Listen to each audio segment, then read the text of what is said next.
So when you think of cyberpunk, what comes to mind? Probably the neon glow of Night City, right? The chrome, the chaos. But what if I told you that the entire blueprint for that dark, gritty future?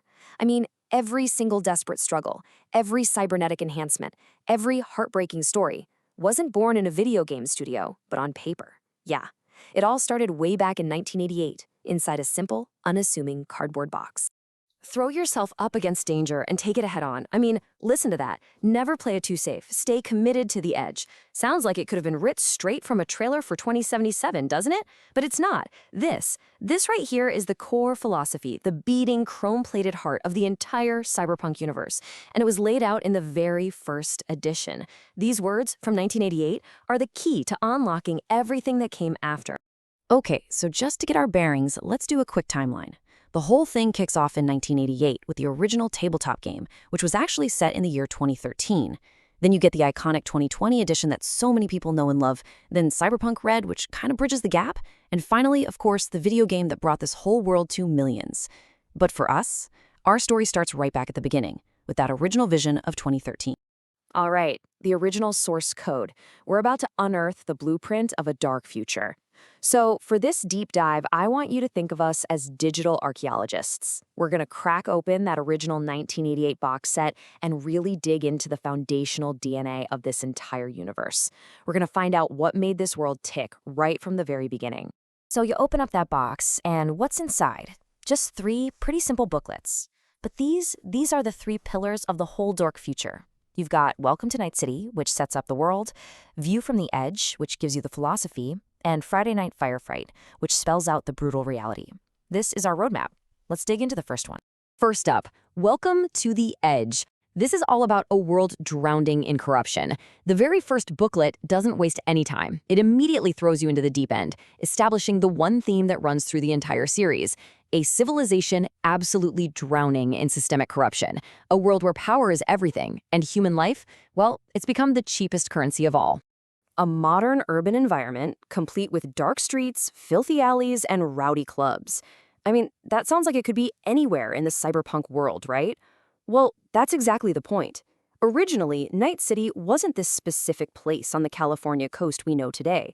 It was designed to be this terrifyingly generic template, a blueprint for urban decay that you could drop into any major city collapsing under corporate greed and a broken justice system. So in a world this completely broken, how do you even survive? Well, the View from the Edge booklet gives you 3 core rules: style over substance, attitude is everything, and live on the edge. Now listen, these are not just cool-sounding slogans for a t-shirt. No way. They are desperate survival tactics. See, when the system decides your life has absolutely no value, the only thing you have left, the only capital you have, is your reputation. It's why that chrome in 2077 shines so bright. It's why the collars are always popped high. Style becomes your armor, and attitude, that's your weapon. And these are the kinds of people that get forged in that fire. You've got your rocker boys, your solos, your netrunners, all the way to the corporate suits and the cops trying to hold it together. Each one of these classic roles, think about it, they're just different strategies for surviving on the edge. They are the living, breathing embodiment of that desperate philosophy we just talked about.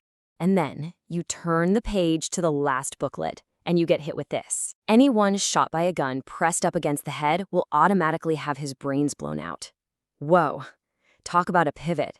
That one single brutal line just rips you away from all the cool philosophy and slams you face first into the bloody consequences of living on the edge.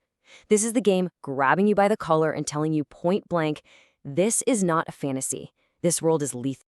Which brings us to our final piece of the puzzle, the calculus of combat, the lethal reality of technology.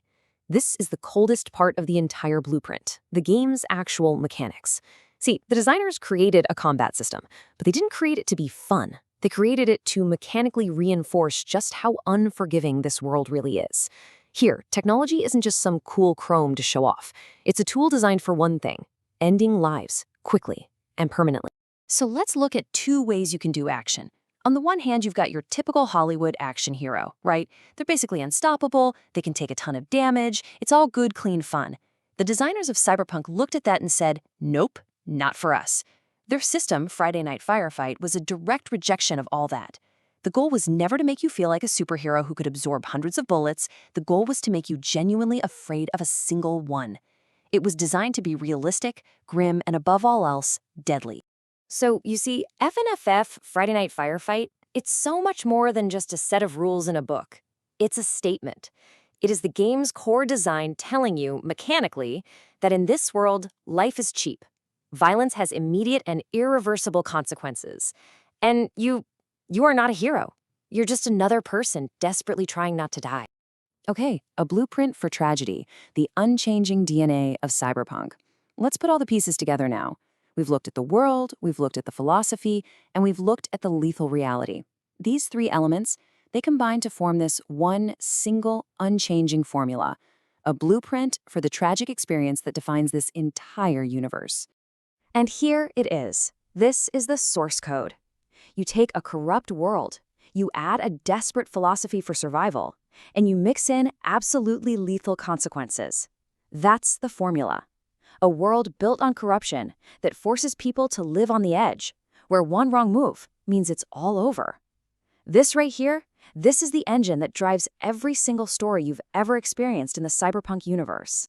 So think about this. The next time you're playing 2077 or watching Edge Runners and you get that feeling, you know the one, that sense of inevitable tragedy, that gut feeling that the whole system is just designed for you to lose, remember what we've talked about. That feeling is not an accident. It's not just good storytelling. It was intentionally coded right into the game's DNA all the way back in 1988. Which leaves us with one last, haunting question.